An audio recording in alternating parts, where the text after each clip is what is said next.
In a moment, I'm going to introduce you to the Keeper of the Spring. I'll be right back.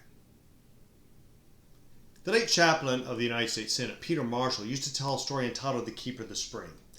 Now, it's a story about an old man who lived in a forest in the Eastern Alps overlooking an Austrian village. Years earlier, a wise town council had hired this old man to make sure that the mountain water flowed freely and surely into the village spring. And so year after year, this old man faithfully would go out in the woods and he'd pull out the twigs and the leaves and the branches and anything else that could clog or contaminate that mountain water. As a result, the mountain water did flow freely and surely into the spring. And the spring blossomed. So did the village itself. Vacationers flocked to the lovely town. Swans made their home by the lovely spring, and everything was peaceful, happy, and blessed. Years went by. And then another town council began talking about this almost mythical keeper of the spring. And they began to say things such as, who is this guy? Does anybody ever see this hermit of the mountain anymore? Why in the world are we paying this guy so much money? Well, you can imagine what they did. As a result of their discussion, they fired him. They terminated his services.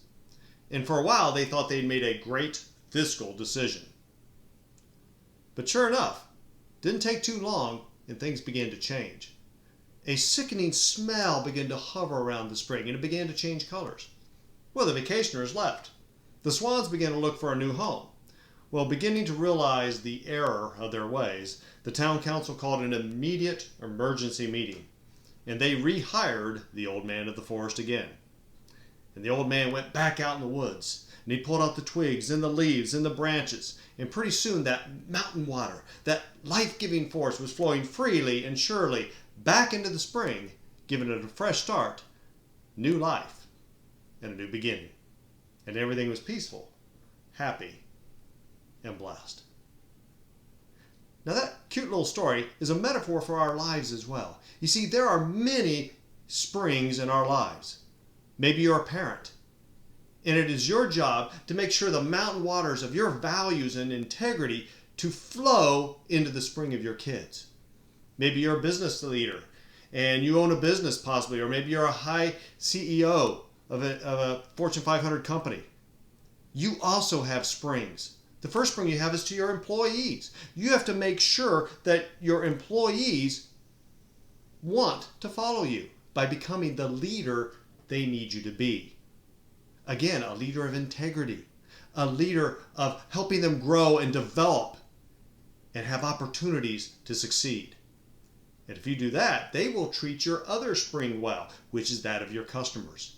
And you have to make sure that you are looking for those needs, finding them, and filling those needs with quality products and services.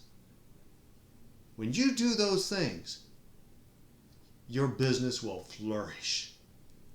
And so, ask both you and me today, what springs do we have in our lives? And how are we going to make sure that we flow crisp, cool waters into those springs, giving them a lift and giving them a life? That's what the keeper of the spring can do for us, is we are the keeper, and we have a choice to be positive and upbeat every day. Share that with the springs in your life. This is Mark Bowser. Thanks for listening.